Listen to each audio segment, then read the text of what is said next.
What's up, everybody? Welcome back to day 3 of our 2019 season prediction series. We've already taken a whole day to go over the NFC. We took another day to go over the AFC. We've got probably about 2 hours and 45 minutes worth of predictions so far logged in this series.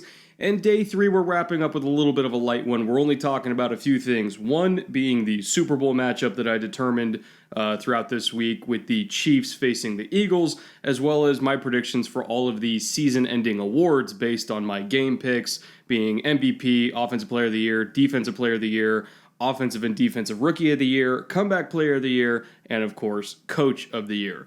So we'll kind of make this short and sweet today, but I will say all of the things that I'm talking about today you can bet on. If you either agree with my picks or disagree with my picks, you can bet on every single award. You can bet on Super Bowl odds for every single team. If you feel like I'm totally full of shit by saying the Eagles and Chiefs are going to be the final two teams standing, feel free to go place a bet on the Patriots or the Saints or the Rams or whoever you deem more worthy than them, because of course this season I am sponsored again by mybookie.ag, and if you go in the link in the description, enter promo code Brett on your first deposit, if you so choose to do so, they will give you a 100% deposit bonus, which essentially doubles your deposit as you bet it down. So if you only put in 25 or 50 bucks, as you bet that 25 and 50 bucks, they will replenish you with a 100% bonus, essentially just giving you a whole bunch of extra money to bet with.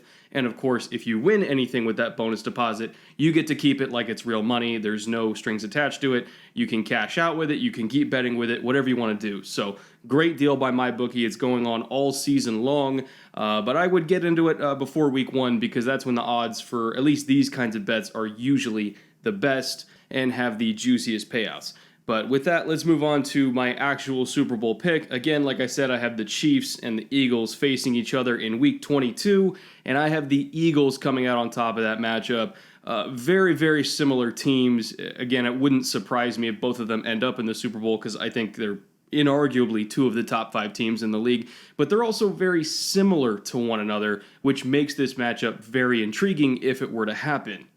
Both teams have very young, exciting quarterbacks that are both MVP caliber quarterbacks. They have Coach of the Year caliber coaches, both of which that have been to Super Bowls. In Peterson's case, he's won a Super Bowl as a head coach. Just phenomenal coaching staffs. Just weapons all over the place. The Chiefs, we know the names. Tyreek Hill, who they just signed to an extension. Travis Kelce, he's phenomenal. Damian Williams is a solid lead back, but they also have LaShawn McCoy, who I think is a very exciting number 2 back, even at his age. And Darwin Thompson, the young rookie, is, I think, going to be a really, really electrifying kind of change of pace and receiving back for them out of the backfield. Mecole Hardman, again, just speed on speed on speed. Their 4th or 5th best option, Sammy Watkins, which is pretty ridiculous because Sammy Watkins he's never really been able to put it together and live up to his draft selection, but I mean the dude still has a lot of talent when he is healthy. So the Chiefs have a ton of weapons. The Eagles are no different. Alshon Jeffrey is their number 1, a huge big body threat to score every time they're inside the 25-yard line. J.J. Arcega-Whiteside I think is essentially a carbon copy of Alshon Jeffrey, so they've got 2 huge, big rebounders outside at receiver. They have Deshaun Jackson now back in the fold. Still at his age, one of the premier deep threats in the game. Zach Ertz, also one of the top 3 tight ends consensus in the league. Arguably a better receiver than Travis Kelce even. Certainly, I think the best big slot type of receiver at the tight end position in the league.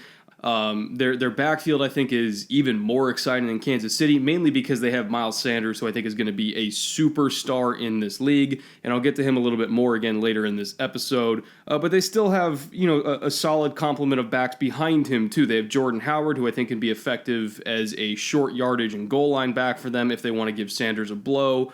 Corey Clement's proven himself to be a pretty decent receiving back in the past. Of course, they still have Darren Sproles. They waived Wendell Smallwood, who was one of the most sought-after running backs on the waiver wire once he hit the waiver wire. Like, they were 5 deep at running back in the preseason. They couldn't keep everybody, but it's a very, very talented backfield. So, again, both of these offenses, I think, are going to be electrifying this year. They run similar systems. They have tons of weapons, and they have MVP-caliber quarterbacks. So I'm really, really excited to see what they can do. And on defense, I think they're both very similar as well. I think they both have marquee pass rushers, defensive linemen. with Philly having Fletcher Cox and Brandon Graham, Malik Jackson, I think, is still a solid rotational 3-tech for them. Derek Barnett, I think, is a talented edge rusher. I didn't really think he was worth as high of a pick they spent on him, but still, if he's your 4th best rusher on the starting defensive line, that's pretty damn good. Like, he can very easily be an 8 or 9 sack kind of guy for them this year, if not more, because he has really good instincts, really good power, really good technique. So, again, if he's your 4th best rusher in your starting defensive line, that's pretty damn good. And they have a whole second wave behind them with Josh Sweat, who's really talented. Timmy Jernigan, I think, is an underrated kind of cock-nosed tackle that rotates in there with Fletcher Cox. Vinny Curry, again, like, this is their second defensive line, and these guys would start on a lot of teams around the league. And then, over in KC, again, they have some marquee defensive linemen themselves, with Frank Clark, who Kansas City just acquired after they let go of Dee Ford. Chris Jones is one of the best defensive tackles, especially as a pass rusher in all of football. You could argue he's a better pass rusher, at least a better pure pass rusher than Fletcher Cox, even if Cox is a better run stopper. But, I mean, Chris Jones, the 14 and a half sacks he had last year speak for themselves. Like, he is a truly dominant, disruptive 3 technique inside. I really love that Colin Saunders pick they had in the 3rd round this year. Like, they got Emmanuel Ogbah this offseason too. So, like, they have a lot of really underrated defensive line talent behind their 2 marquee guys in Clark and Jones. In the secondary, I think they both have some exciting pieces. I think Philly's secondary is better, which is part of the reason why I kind of have them coming out on top, because I think in the back 7, like, once we get past defensive line, in the back 7, I feel like Philly's a little bit deeper, which is going to be kind of the difference in the game. I would say it's a deeper secondary, being Ronald Darby, Avonte Maddox, who is a young ascending corner, McLeod, Jenkins. Like, I would take those guys in addition to their nickel package, which I think would be Rasul Douglas this year. I think they're going to have him at nickel. I would take that over Kansas City's secondary, which would be, I guess, Matthew and Sorensen starting at safety, and then whoever of the 3 they like out of their top 4 corners, which is Ward, Fenton, Fuller, and Breland. I would assume that it would probably be Ward, Fuller. Yeah, I don't. I'll probably have to wait till week 1 to see who they start out there. Again, the secondary, it's not nearly as settled in Kansas City as it is in Philly. And I certainly don't think that they're as high upside as Philly's secondary, because I think Maddox, again, can be a star in this league. And then linebacking core, same kind of story. Like, I think Bradham and Zach Brown, like, I would take over, like, easily, I would take it over Kansas City's duo of Hitchens and Wilson. So, again, when you look at the offense and the coaching staff and the quarterback and the defensive line, they're pretty much neck and neck. But really what sets Philly apart is the linebacking core and the secondary, particularly in their depth, which I think is going to be the difference in the game. So, again, I have Philly narrowly winning over KC in a very tight, very high-scoring Super Bowl, like probably somewhere around 35-33, that kind of game. I mean, just wacky, high-scoring affair. And that would have Philly winning their 2nd Super Bowl in 3 years, really cementing them as one of the up-and-coming dynasties in the league, and kind of putting Carson Wentz on a trajectory towards maybe something bigger than just a Ring of Honor, in my opinion. He's that kind of quarterback talent that I think he could not just be one of the greatest Eagles of all time, but just one of the greatest of all time, period. I really do believe that. And with that, let's move on to the season awards, which, of course, these season awards were impacted by all of my record picks and my playoff picks. And it's no surprise that I have Carson Wentz winning MVP this year. It was hard not to put him as comeback player of the year, but I think he's going to exceed even that and be the MVP.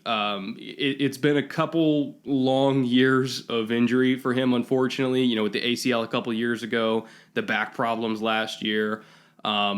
With Nick Foles gone, if Carson stays healthy, I think he's going to assert himself as one of the top 3 or 4 quarterbacks in this league. And with Philly probably being one of the top 3 or 4 teams in this league, if not the best team in this league, I think he's going to be fast-tracked towards his first league MVP. He was working towards league MVP in 2017 before he tore his ACL. I truly believe he would have won it that year if he did not get hurt. And I think he's going to pick up right where he left off. This is the best supporting cast that he's ever had in his career, and that's saying something because he's had a great supporting cast his pretty much the last 3 years straight. But, I mean, this year's Eagles roster is just absolutely ridiculous. So when I take somebody of his talent level in this system, this highly productive Eagles system, with all of this weapons around him, a great offensive line, like there's no reason why I don't think he should be considered an MVP favorite going into the league. It's going to be neck and neck with him and Mahomes and probably Brady and Breeze. And, you know, I guess Rodgers, you could throw him in there too as like the top 5 most likely candidates. But for me, I think Wentz is going to take it home. And Mahomes, you know, I don't want to say that Offensive Player of the Year is a consolation prize, but in this instance, it kind of is. You know, if Mahomes doesn't win MVP, I think he's still at the very least a front runner for Offensive Player of the Year. You know, will he match 50 touchdowns like he did last year? Probably not, but I do think he'll get close. And, you know, if you're throwing potentially over 90 touchdowns in 2 seasons, I don't know if that's ever even been done before. Maybe Peyton did it in Denver, maybe, but I mean, that would be absolutely absurd. But the fact that, you know, he still has all the talent that was around him in KC this year, like they didn't lose anybody. Well, I guess they lost some offensive line depth, but, you know, they still have all the weapons. They still have the coaching staff. Like there's no reason for me to think that he's not going to be passing for at least 38 and 40 touchdowns this year, which, again, puts him right in line for Offensive Player of the Year contention. I think they're going to make a deep playoff run, a Super Bowl run in Kansas City. Like Pat Mahomes is one of the easiest players in the whole league for me to project because he's just that damn good. You know he's going to be elite. He's always going to have his team in contention. I love the dude. I'll admit I was 100% dead wrong about him coming out of Texas Tech. I thought he was a day 3 developmental type pick. I have since learned. I've kind of opened my eyes to the air raid and how it's already been integrated into the NFL for a long time, and how Andy kind of made it work and combined it with his West Coast system to create a spread coast kind of hybrid system. And, you know, I was closed-minded when Pat was coming out of school. I will 100% admit that. I learned a lot from it.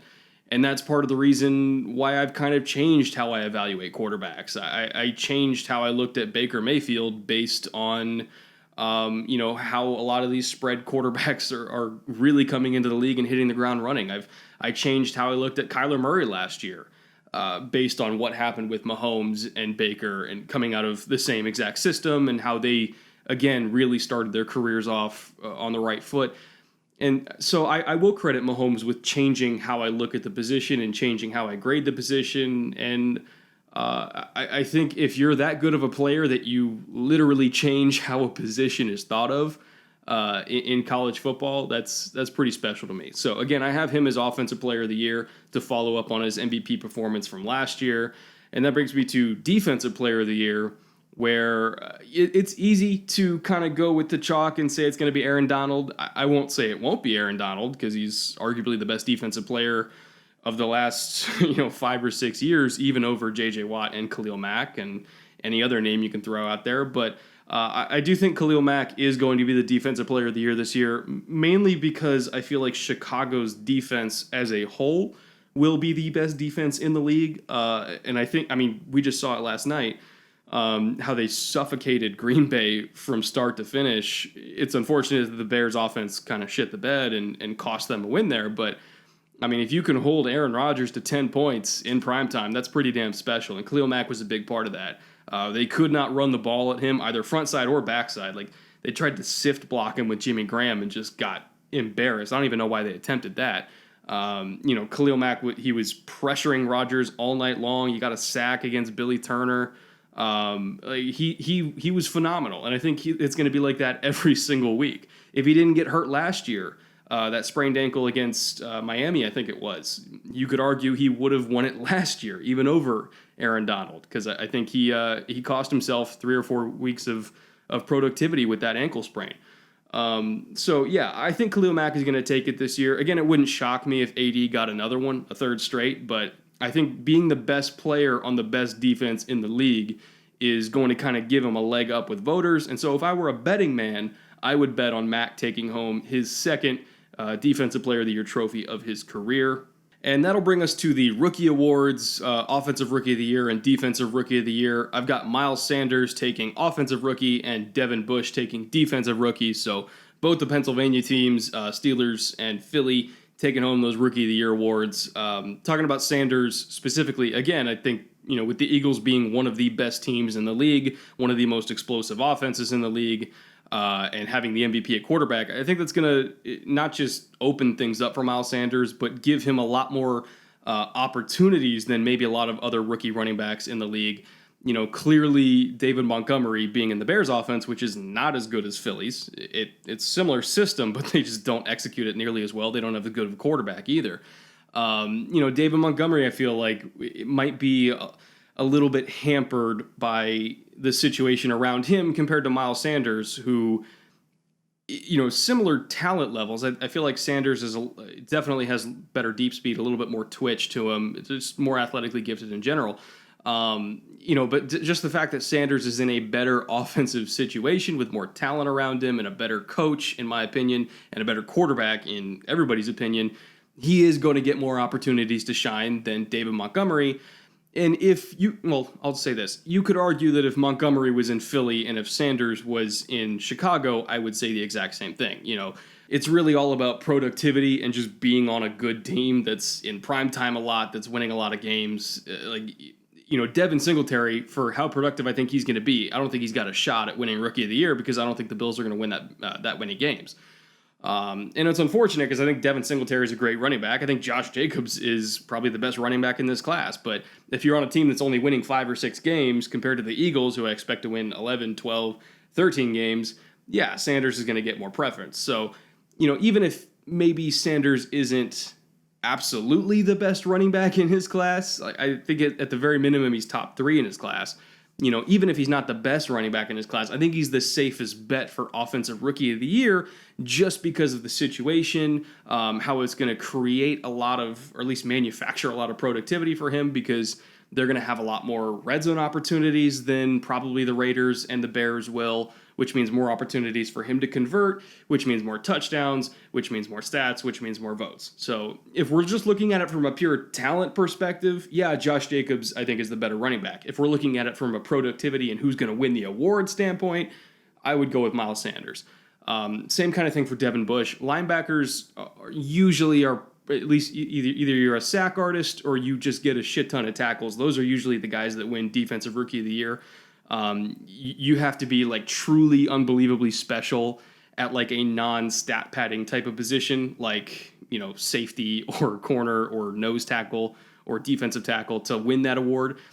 Most of the time it's going to go to the linebacker that gets a shit ton of tackles or, the edge rusher that gets 13, 14 sacks. In this case, I think it is going to be Devin Bush. I think he's going to lead the Steelers in tackles by a mile and lead all rookies in tackles. I think he's going to top at least, like minimum, he's going to get 100 because I think everything is going to be fed into him in this defense. With the defensive line in front of him with Hayward and Tuitt, like he's not going to get blocked a lot on the second level. With his range and speed, like he's a true sideline to sideline linebacker, so he's going to get in on every single tackle to the edge. He's phenomenal in coverage. I expect him to get probably 3 or 4 interceptions, some PBUs that other linebackers just physically are not capable of getting. Like, he's going to be a stat monster. Obviously, on the field, he's going to be a great player and a key piece of that Pittsburgh defense. But, again, if you're actually just betting who's going to win the award, you want to bet on the guys that are going to get monstrous stats, which are either going to be Devin Bush or probably Nick Bosa, maybe Quinnen Williams. If he goes on a tear and gets a whole bunch of sacks at defensive tackle, which is possible. But, Devin Bush to me is the safest bet to be a statistical nightmare. And usually those kind of guys are the ones that win the season-ending awards. So, again, I've got Sanders and Bush as my rookies of the year. Comeback player of the year, I've got Cam Newton. If Carson Wentz doesn't win it, Cam, I think, is the safest bet to win it. Coming back from that shoulder injury that kind of derailed not just his season, but, Carolina's season and fundamentally shifted the entire NFC halfway through the year last year, on that hit from TJ Watt that kind of knocked out his shoulder.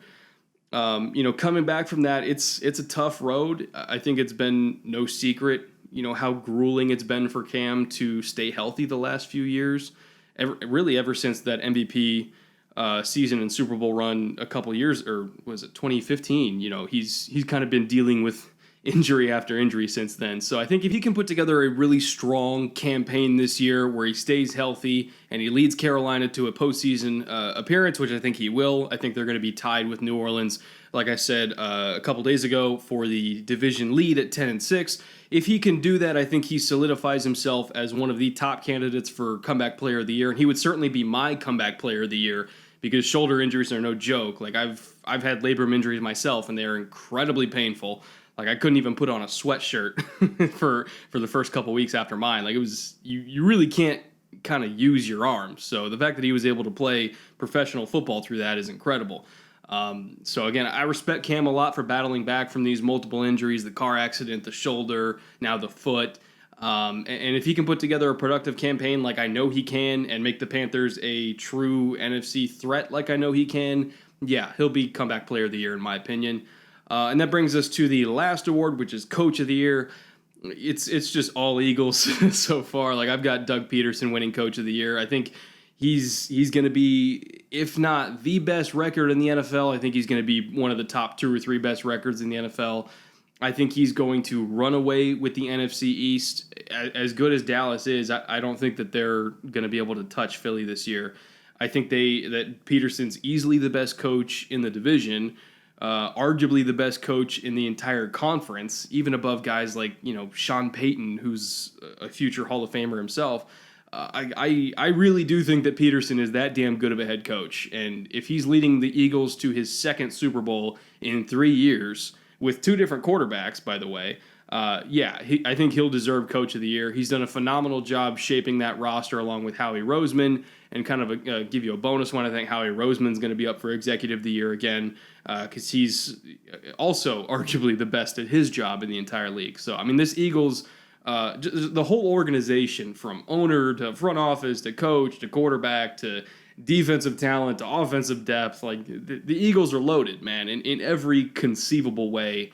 So, again, I'm giving Doug Peterson Coach of the Year. I think, it'll probably be between him and Andy, to be honest. So I know that voters vote on it before the Super Bowl, but, whether he wins or loses the Super Bowl, I would probably give it to Doug. I think he's going to win it this year. And with that will wrap up the 2019 Film Room Season Prediction Series. I know this one's a lot shorter than the other 2, but that's mainly just because we had less to talk about. We're not talking about 16 teams in detail. We're just talking about a few of my favorites for these season-ending awards.